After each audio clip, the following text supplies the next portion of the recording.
Sound. Convincing. I've taken the liberty of transfiguring your robes. As we discussed, you'll need the password from Scrope, who could be anywhere in the castle. You might look for Professor Kagawa. She's taken to badgering the poor elf about Quidditch in the hopes that he can convince Black to change his mind. Thus far, unsuccessfully. I see. But what if Professor Black sees me? Leave him to me. I shall tell him where to meet a liaison from the Ministry in Hogsmeade. That should give you plenty of time. Thank you, Professor. I suppose we'll meet again in the map chamber. It's rather strange to hear gratitude coming from Professor Black. I'll see you there. Now to find the headmaster's house elf.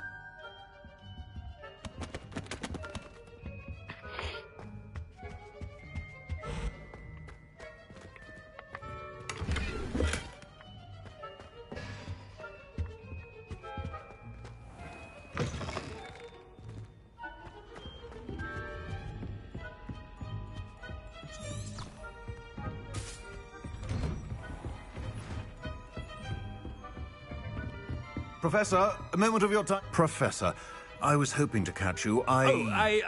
Places to be, Professor Sharp. Places to be. Of course, sir. Only, you'd asked me about a particular potion, and I did? I did, yes. Well, spit it out, Sharp. I don't have all day. Probably best not to discuss it here, sir. I assure you, Sharp, you may speak freely. Very well. I've brewed the cure for boils you wanted. I can drop it by your office when it's convenient. Of course, yes. No need for all the cloak and dagger. Simply have a student deliver it. A student. Very well, sir, if you insist. I do. And thank you, Sharp. I just hope you've brewed enough for all my boils. Now, to determine which student gets this rather unenviable... I wonder almost daily why I accepted this appointment from the Ministry. Greetings! I mean, out of my way, children! What could the headmaster want?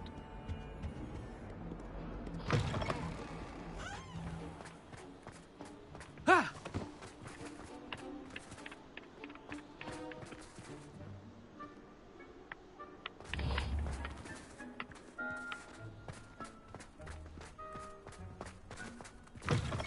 You call that a shine on those boots? Do better! Professor Black, how are you, sir? When I witness what passes for magic in these halls, I...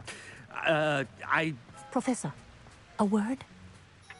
Professor Black, again, it is not too late to reconsider your decision regarding Quidditch.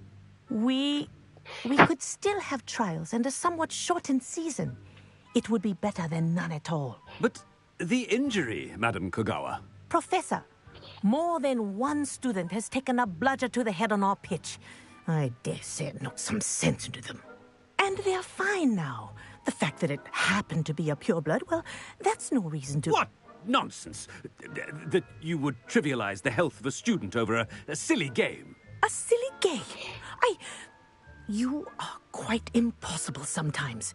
Sir, I've a good mind to write to the Department of Magical Games and Sports at the Ministry about you. I should think you'd have better things to do with your time. Now, where's my elf? Good day, Professor. And I spotted Scrope in the Great Hall. Seems to be avoiding me.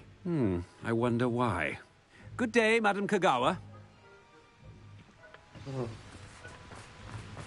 What did we do to deserve him as a head? Has anyone seen my ivory-handled hand mirror? Of course you haven't.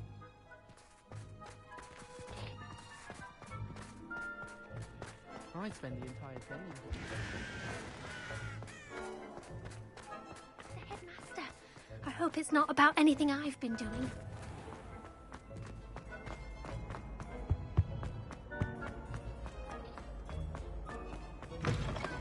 If you must speak with me, consult my secretaries. Professor, a word, please. Hello, Professor Black. Ah, Professor Weasley.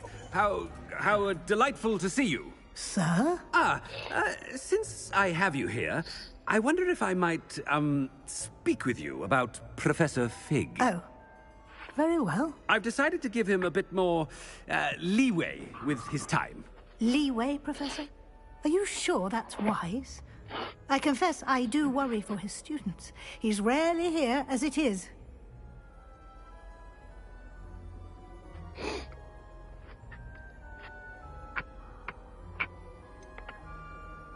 I realize that, and I'd like to keep it that way. I see.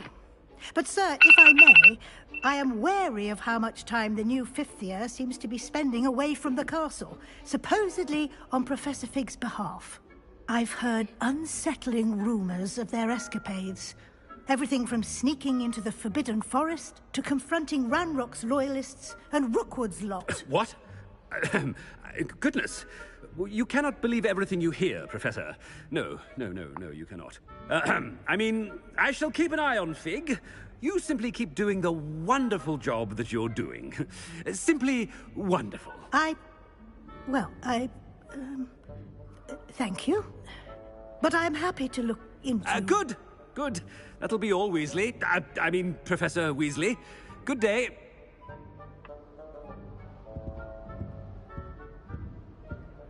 A wonderful job. Leeway for Professor Fig.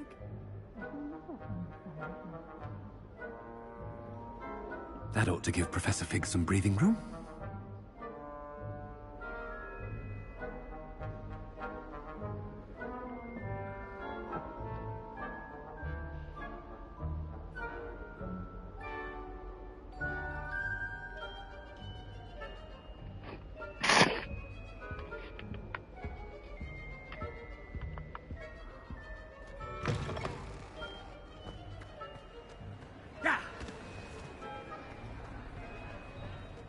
Harder work. Ahem!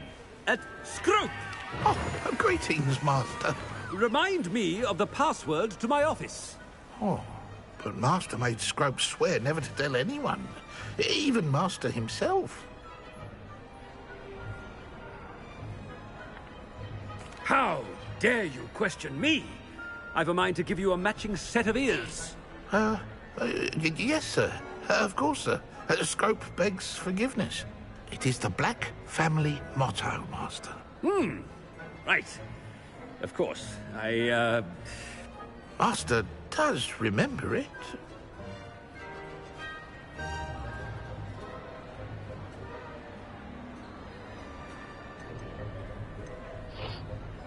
Of course I remember. It's the Black family reigns. Is Master giving Scrope a test?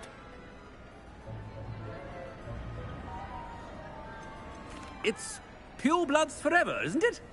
Close, Master. Scrope thinks Master is indeed testing Scrope. It is always pure. Obviously. And, of course, as Master knows, in French. Yes, of course. I order you to pronounce it for me. Oh, Master knows that Scrope's French is most pitiful. Oh, very well. Toujours pure. There is another matter, Scrope. I confiscated this filthy diary from a student. It smells of squid and seawater. Oh, Apollonia's diary. That is quite a surprise, Master. What do you wish Scrope to do with this treasure? Rubbish. Whatever you wish, Scrope. It's your treasure. Now, off with you. The polyjuice potion's wearing off. I best get out of sight.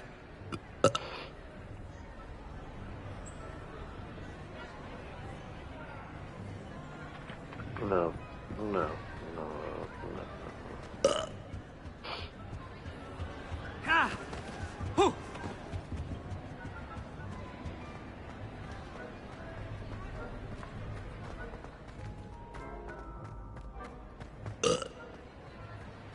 Made it just in time. It's wearing off.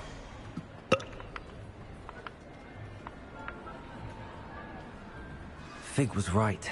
I can't believe it worked. Now to speak the password to the gargoyle. Hello, Hamora.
Revelio.